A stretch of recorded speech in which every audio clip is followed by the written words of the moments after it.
যে টপিকটা নিয়ে আজকে আলোচনা করব সেটা হচ্ছে prophetic mindset through the lens of সিরা or through the lens of সুন্নাহ।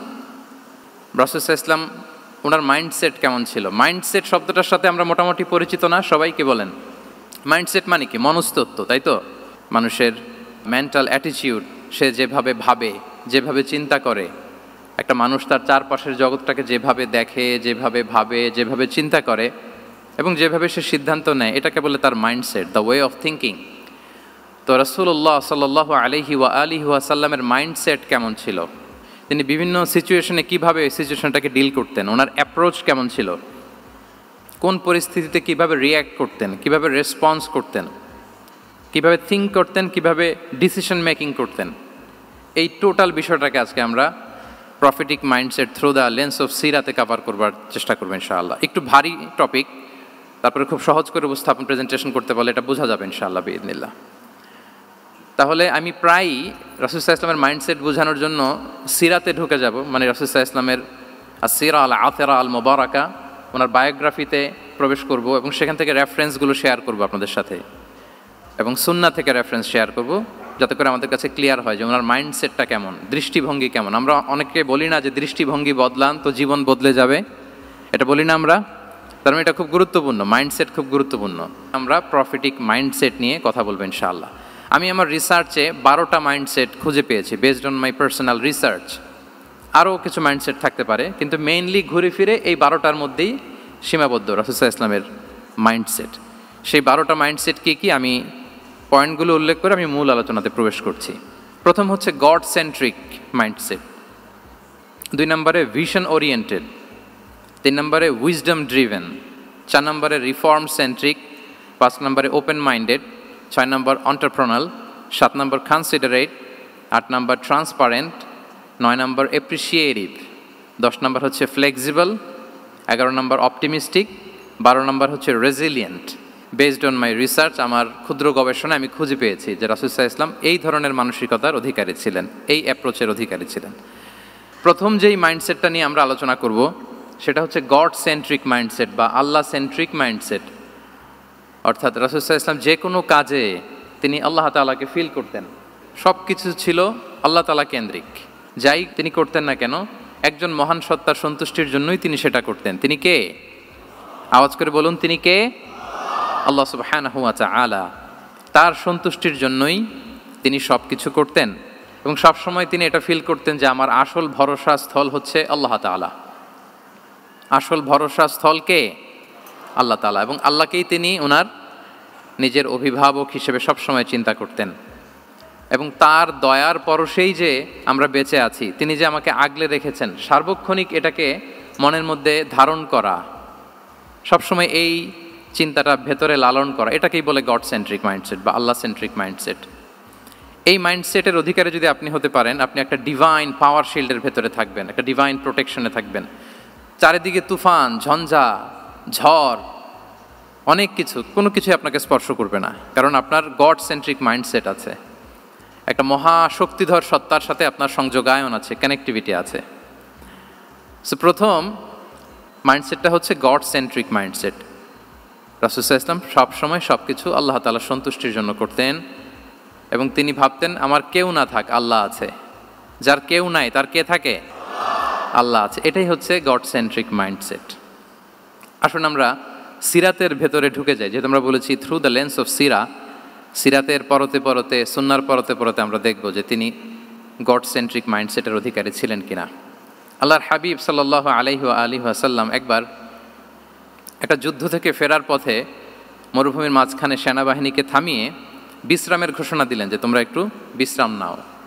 তো উনি একটা গাছের নিচে বিশ্রামের জন্য গেলেন এবং সেখানে গাছের ডালে ওনার তলোয়ারটা ঝুলিয়ে রাখলেন, ঝুলিয়ে বিশ্রাম নিতে লাগলেন, ঘুমিয়ে পড়লেন। হঠাৎ এক বেদুইন এসে রাসূল সাল্লাল্লাহু আলাইহি ওয়াসাল্লামের এই কোষবদ্ধ তলোয়ারটা কোষমুক্ত করে এরকম হাতে নিল। রাসূল সাল্লাল্লাহু আলাইহি ওয়াসাল্লাম ঘুম থেকে জেগে উঠলেন।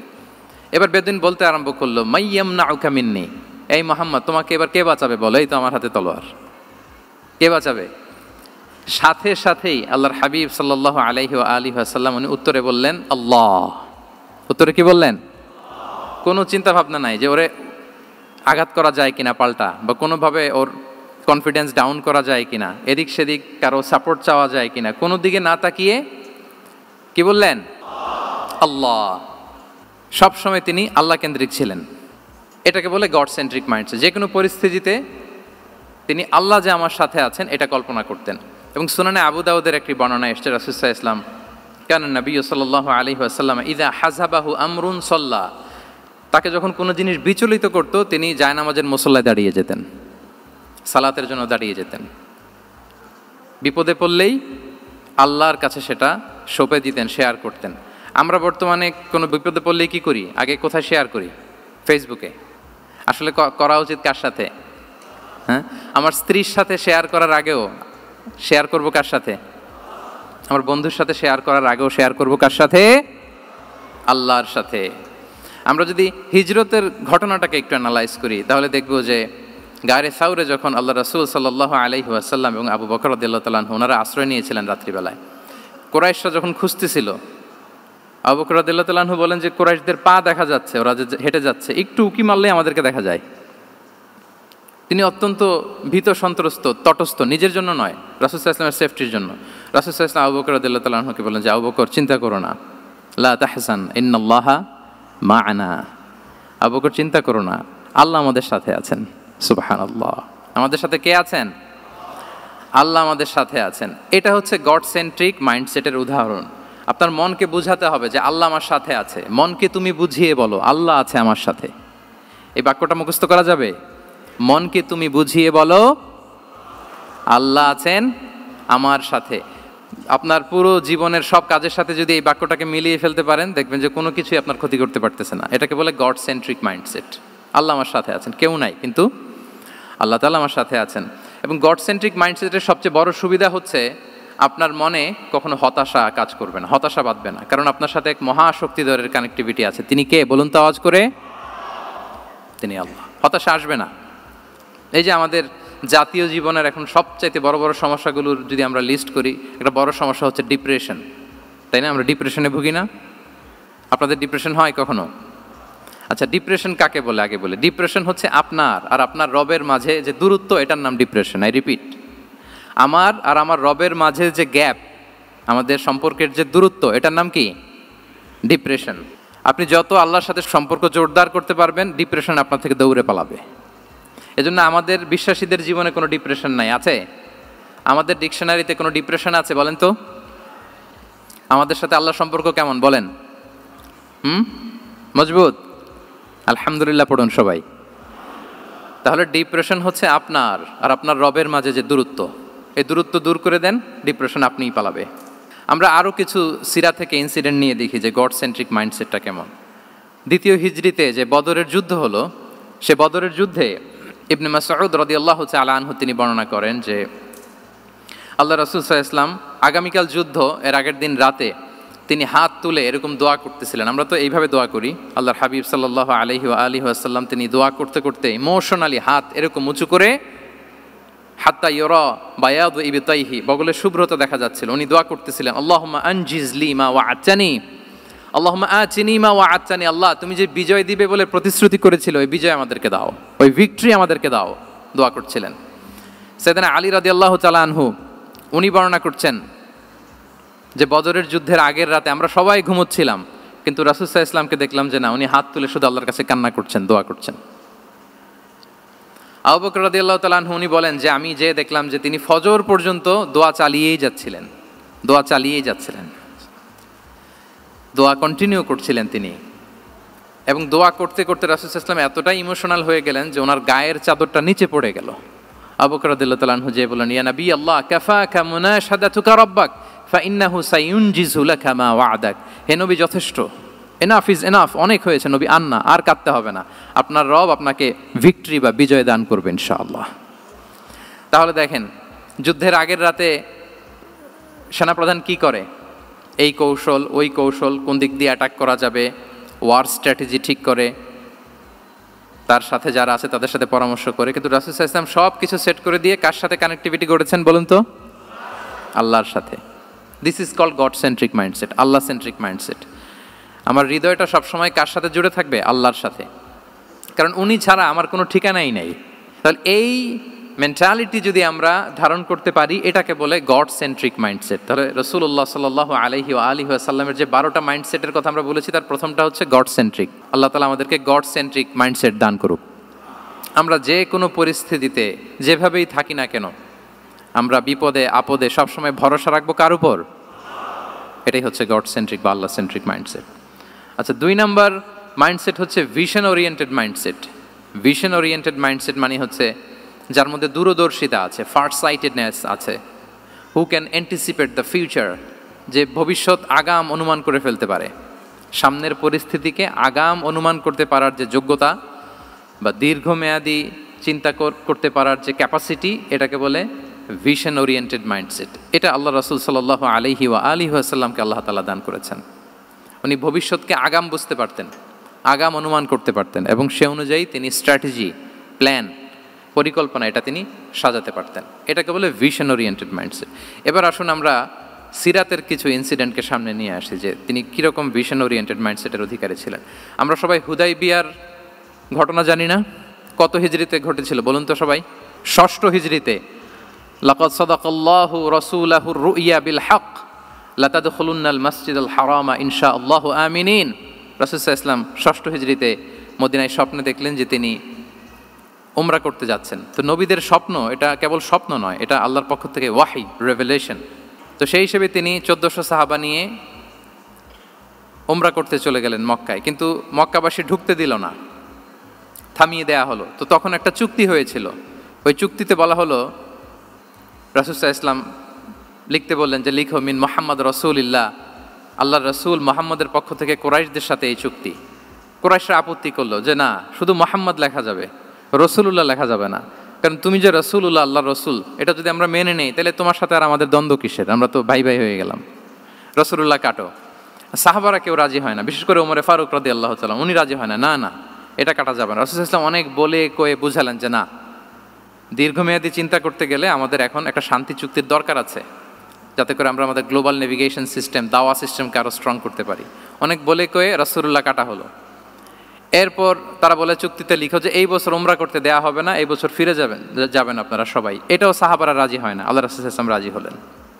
আবার আরেকটা ক্লোজে লেখা হলো যে আগামী বছর আসলেও 3 দিনের বেশি থাকা যাবে না, সেটাও রাজি হয়ে গেল রাসূল সাল্লাল্লাহু আলাইহি ওয়াসাল্লাম, সাহাবারা রাজি হচ্ছেন না। এরপর মক্কা থেকে কোনো লোক মদিনায় গেলে মদিনাবাসী তাকে রাখতে পারবে না, ফেরত দিতে হবে। কিন্তু মদিনা থেকে কোনো লোক মক্কায় আসলে মক্কাবাসী তাকে ফেরত দিতে বাধ্য থাকবে না। দেখেন, একটার পর একটা মুসলমানদের বিরুদ্ধে সব ক্লোজ যাচ্ছে, কোনো সাহাবীরাই রাজি হচ্ছেন না। কিন্তু আল্লাহ রাসূল সাল্লাল্লাহু আলাইহি ওয়া আলিহি ওয়াসাল্লাম তিনি বললেন যে না, লিখো লিখো। উমরে ফারুক রাদিয়াল্লাহু তাআলা আনহু এতটাই রাগান্বিত হলেন, তিনি প্রশ্ন করলেন, ইয়া রাসূলুল্লাহ, আলাইসা আনতা নাবিয়্যুন হক, আপনি এই যে কম্প্রোমাইজের পর কম্প্রোমাইজ করে যাচ্ছেন, আপনি কি সত্য নবী নন, সত্য রাসূল নন? আলাসনা আলা দীনিন হক, আমরা কি সত্যের উপর প্রতিষ্ঠিত নই? আলাইসাল কুরআনু কিতাবুন হক, তো সব যদি সত্য হয় আপনি কেন এগুলো মানছেন? রাসূল সাল্লাল্লাহু আলাইহি ওয়াসাল্লাম বললেন যে ওমর, তুমি বাদ সেদো না, মেনে নাও। মেনে নিলেন, এবং এই মেনে নেওয়াটাকে আল্লাহ ভিক্টরি বলে ঘোষণা দিলেন, বিজয় বলে। আল্লাহু আকবার। ইন্না ফাতাহনা লাকা ফাতহাম মুবিনা। এবং হুদাইবিয়ার এই সন্ধি থেকেই বেসিকলি মক্কা বিজয় ওইদিকে ত্বরান্বিত হয়েছে গতি প্রবাহটা। কারণ রাসূল সাল্লাল্লাহু আলাইহি ওয়াসাল্লাম অনেক দূর দেখেছেন, সাহাবারাই সামনের কিছু বিষয়ে তারা খেয়াল করছেন, কিন্তু রাসূলুল্লাহ সাল্লাল্লাহু আলাইহি ওয়া আলিহি ওয়াসাল্লাম তিনি অনেক দূর দেখতে পাচ্ছেন। আচ্ছা বলেন, 3 তলার উপর থেকে একজন একটা ভিউ দেখতে পায়, আর 30 তলা উপর থেকে আরেকজন একটা কন্ডোমিনিয়ামের উপর থেকে একটা পানোরামিক ভিউ দেখতে পায়। দুইজনের ভিউ দেখা কি একরকম হয়? বলেন, একরকম হবে? কখনোই হবে না। তাহলে 30 তলার উপর থেকে যিনি দেখবে তিনি একটা পানোরামিক ভিউ দেখবে, দ্য টোটাল সিনারিও তার কাছে ক্রিস্টাল ক্লিয়ার হবে, যেটা সাহাবা রিদওয়ানুল্লাহি তাআলা আলাইহিম আজমাইন ওনাদের কাছে ক্লিয়ার ছিল না। এবং ঠিকই এই যে এটা তো বেশি দিন স্থায়ীও হয়নি, 6ষ্ঠ হিজরি থেকে 8ম হিজরি, মাত্র 3 বছরের ব্যবধানে রাসূল সাল্লাল্লাহু আলাইহি ওয়াসাল্লাম যত রিজিওনাল সুপার পাওয়ার ছিল, ওয়ার্ল্ড সুপার পাওয়ার ছিল, পার্সিয়ান এম্পায়ার, তারপর Roman empire, Byzantine empire, Egyptian empire, সব এম্পায়ারদের কাছে চিঠি পাঠিয়েছেন, সালামুন আলা মান ইত্তাবা আল হুদা আসলিম তাসলাম। এবং ইসলামের এক্সপান্ড হয়েছে, ওনার গ্লোবাল নেভিগেশন সিস্টেম উনি চালু করেছেন। এর কারণ কি? উনি ছিলেন ভিশন ওরিয়েন্টেড মাইন্ডসেটের অধিকারী, দূরদর্শী, অনেক দূর দেখতে পেতেন, অনেক দূর তিনি দেখতে পেতেন, দীর্ঘমেয়াদী তিনি পরিকল্পনা করতে পারতেন। এটা হচ্ছে ভিশন ওরিয়েন্টেড মাইন্ডসেট যারা হয়, তাদের ক্যারেক্টারিস্টিক্স বা ফিচার। আরও একটা উদাহরণ দেই, আপনারা কি বলতে পারেন আবিসিনিয়াতে নবুয়তি কত সালে সাহাবারা হিজরতে গিয়েছিল, বলতে পারবেন কেউ? হ্যাঁ, নবুয়তি কত সালে? 5ম সালে। হ্যাঁ, নবুয়তি 5ম বছর ওনারা আবিসিনিয়াতে, বর্তমানে যেটা ইথিওপিয়া বা ইরিত্রিয়া, সেখানে সাহাবারা হিজরতে গিয়েছিলেন। এবং আবিসিনিয়াতে এই যে হিজরতে গেল, তারা সবাই মিলে ফিরে এসেছিল মদিনায় কবে, এটা কি কেউ জানেন? আল্লাহু আকবার, মাশাআল্লাহ মাশাআল্লাহ। বসুন। খায়বার বিজয়ের দিন এসেছিলেন। আবিসিনিয়াতে যারা হিজরতে গিয়েছিলেন তারা মদিনায় ব্যাগ এন্ড ব্যাগেজ সব কিছু নিয়ে খায়বার বিজয়ের সময়, মানে 7ম হিজরিতে এসেছিলেন। তো রাসূল সাল্লাল্লাহু আলাইহি ওয়াসাল্লাম যখন মক্কা থেকে মদিনায় হিজরত করলেন, সব সাহাবারা মদিনায় চলে আসছেন। মদিনায় এখন একটা ইসলামিক সোসাইটি, ইসলামিক স্টেট। বদরের যুদ্ধে মুসলমানদের বিজয়, খন্দকে বিজয়, খন্দক তো 5মে। তারপরে ওনারা কেন আসে না বলেন তো? আসেনি। 7ম হিজরিতে এসেছেন। জাফর রাদিয়াল্লাহু তাআলা আনহুর নেতৃত্বে, সাইয়েদনা আলী রাদিয়াল্লাহু তাআলা আনহুর আপন ভাই, বড় ভাই, ওনার নেতৃত্বে যখন 7ম হিজরিতে ওখানে যাওয়ার 15 বছর পর যখন তারা সবাই ফিরলেন, রাসূল সাল্লাল্লাহু আলাইহি ওয়াসাল্লাম এত খুশি হলেন, তিনি বললেন, মা আদরি বি আইয়িহিমা আনা আফরাহ বিফাতহি খাইবার আও বিকুদুমি জাফর। আমি কোনটাতে বেশি খুশি আজকে আমি জানি না, খায়বার বিজয়ে বেশি খুশি না আমার ভাই জাফরকে পেয়ে বেশি খুশি। আল্লাহু আকবার, এত খুশি হয়েছিলেন। তো এখন এমনি তো মনে প্রশ্ন জাগে যে রাসূল সাল্লাল্লাহু আলাইহি ওয়াসাল্লাম যখন মদিনায় চলে আসলেন, কোরআনের আয়াতগুলো নাজিল হয়, সালাত ফরজ হলো, জাকাত আসলো, সব হলো, একটার পর একটা হচ্ছে, ইসলামিক স্টেট, তো ওনারাই কেন আবিসিনিয়াতে পড়ে আছেন? প্রশ্ন জাগে না? ওই সময় একটা ক্রাইসিস মোমেন্ট ছিল, তখন ওনারা গিয়েছিল আবিসিনিয়াতে, কিন্তু আসে না কেন? ওনারা এসেছেন 7ম হিজরিতে। এর কারণ আবিসিনিয়ায় কিছু মুসলিমদেরকে রেখে দেওয়া, এটা রাসূলুল্লাহ সাল্লাল্লাহু আলাইহি ওয়াসাল্লামের প্ল্যান বি ছিল। কি ছিল? Plan B.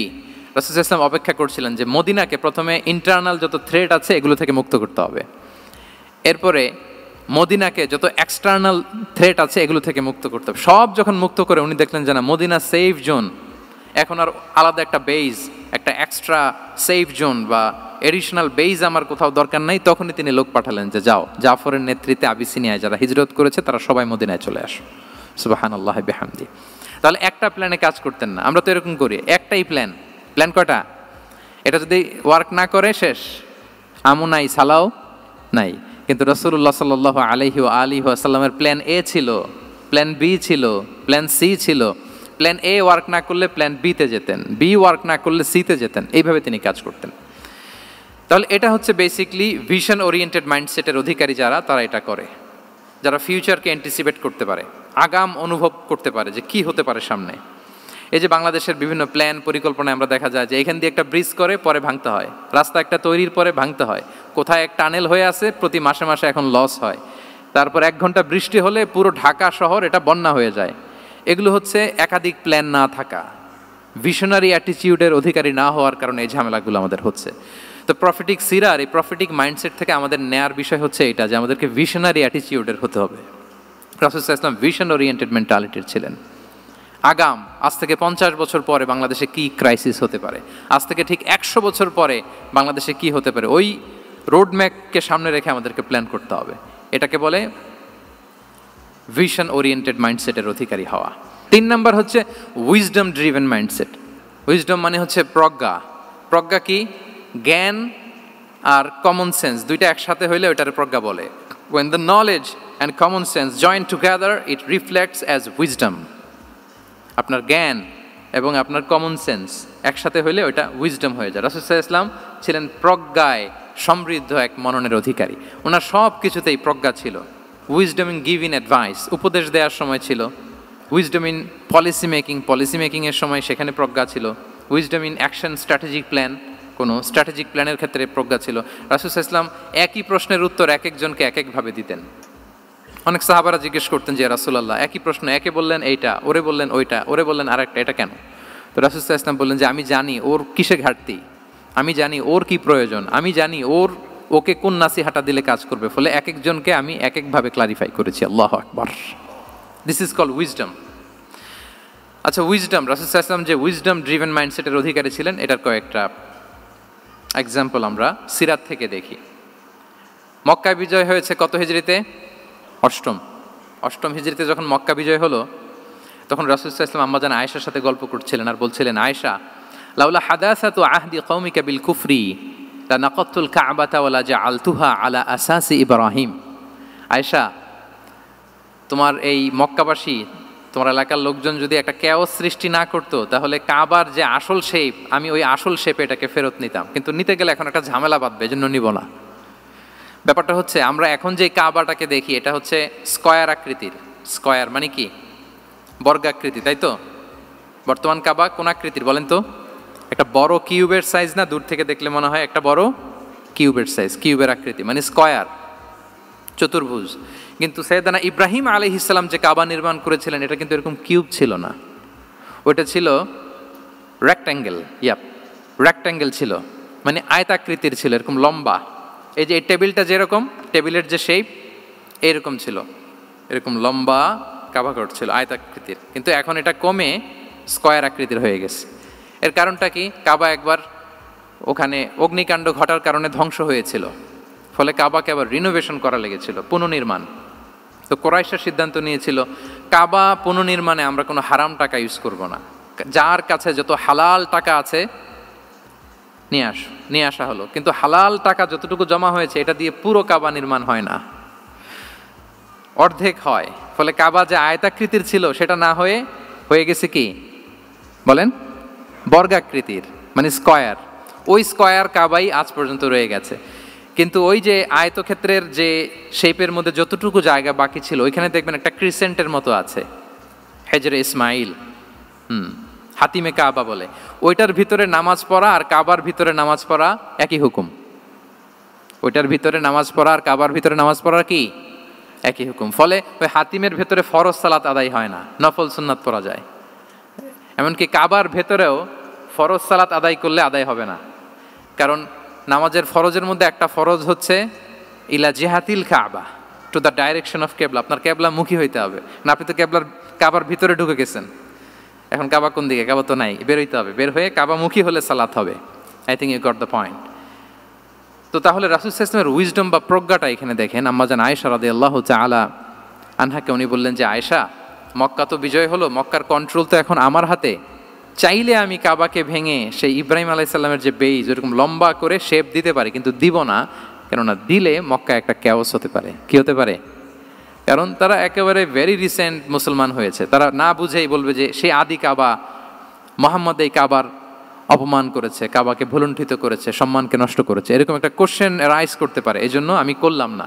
সুবহানাল্লাহ, দিস ইজ কল্ড উইজডম। এটাকে কি বলে? প্রজ্ঞা। এটাকে প্রজ্ঞা বলে। তাহলে আপনার জ্ঞান এবং আপনার কমন সেন্স দুইটা যখন কানেক্ট করে, তখন সেটা প্রজ্ঞা হয়।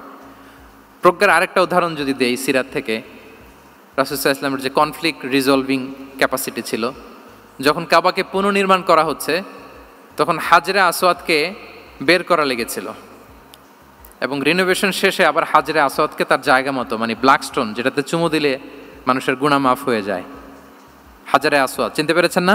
ফলে অনেক বোনেরা যাদের জন্য হেজাব নিকাব মেনটেন করা হচ্ছে ফার্জ, পর্দার কোনো বালাই নাই, পুরুষের সাথে ধাক্কা ধাক্কি করে তার শরীর মিশে যাচ্ছে, গা মিশে যাচ্ছে, ধাক্কা ধাক্কি করে একটা সুন্নতের জন্য ফরজকে স্যাক্রিফাইস করে ফেলতেছে। মানে ফোকাস ঠিক নাই আর কি, কোথায় যে কোনটা করতে হবে ওইটাই ভুলে গেছে। তো এই হাজরে আসওয়াদ পাথরকে আবার জায়গা মতো রাখতে হবে। এখন কে রাখবে? এই নিয়ে মারামারি মক্কায়।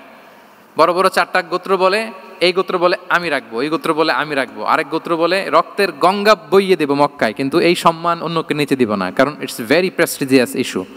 যা আমাদের গোত্র এই ব্ল্যাক স্টোন হাজরে আসওয়াদকে নিয়ে জায়গা মতো রেখেছে, এটা কাউকে দিব না।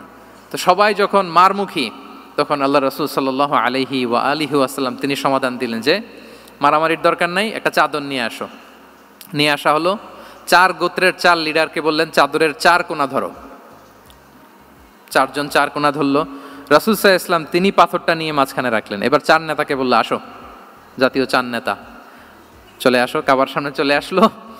এরপরে আল্লাহ রাসূল সাল্লাল্লাহু আলাইহি ওয়াসাল্লাম ওনার মোবারক হাত দিয়ে, বরকতময় হাত দিয়ে হাজরা আসওয়াদকে নিয়ে নিজ হাতে রাখলেন। এবার সবাই হ্যাপি, কারণ অংশগ্রহণ করতে পারছে। আসলে মূল স্ট্যাটাস কিন্তু চলে গেছে রাসূলের দিকে, নাকি? ওরা তো এটা টাচও করতে পারে নাই, পারছে? ওরা চাদর ধরেই হ্যাপি, কিন্তু পাথরটা ধরেছিল কে? রাসূল সাল্লাল্লাহু আলাইহি ওয়াসাল্লাম। চাদরে রেখেছিল কে? রাসূল সাল্লাল্লাহু আলাইহি ওয়াসাল্লাম। চাদর থেকে নিয়ে আবার কাবা ঘরে সেট করেছিল কে? রাসূলুল্লাহ সাল্লাল্লাহু আলাইহি ওয়াসাল্লাম। এভাবে উনি কনফ্লিক্ট রিজলভ করতেন থ্রু হিজ উইজডম, ওনার প্রজ্ঞার মধ্য দিয়ে। আমরা যদি তায়েফের ঘটনা দেখি, রক্তাক্ত হয়েছেন, পাহাড়রক্ষী ফেরেশতারা এসে বলেছে রাসূলুল্লাহ জাস্ট অর্ডার করেন, আমরা কলাপস করবো এমনভাবে the entire Taif city will be collapsed, একেবারে স্ম্যাশ করে দিব, পাউডার হয়ে যাবে।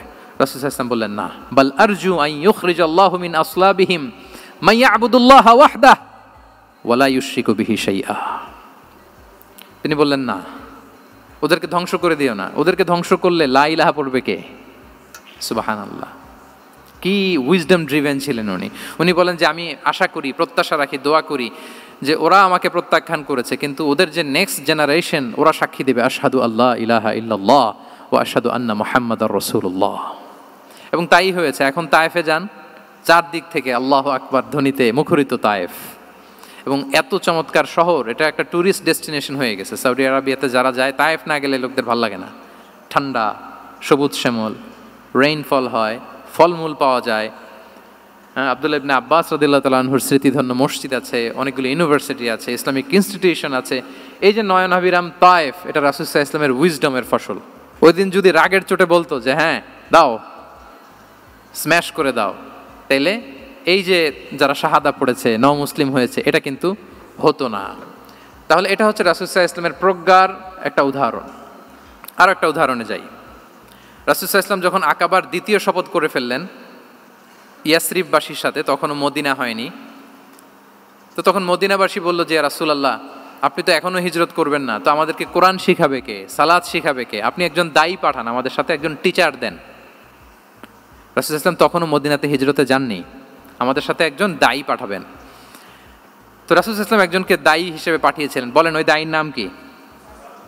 কি নাম?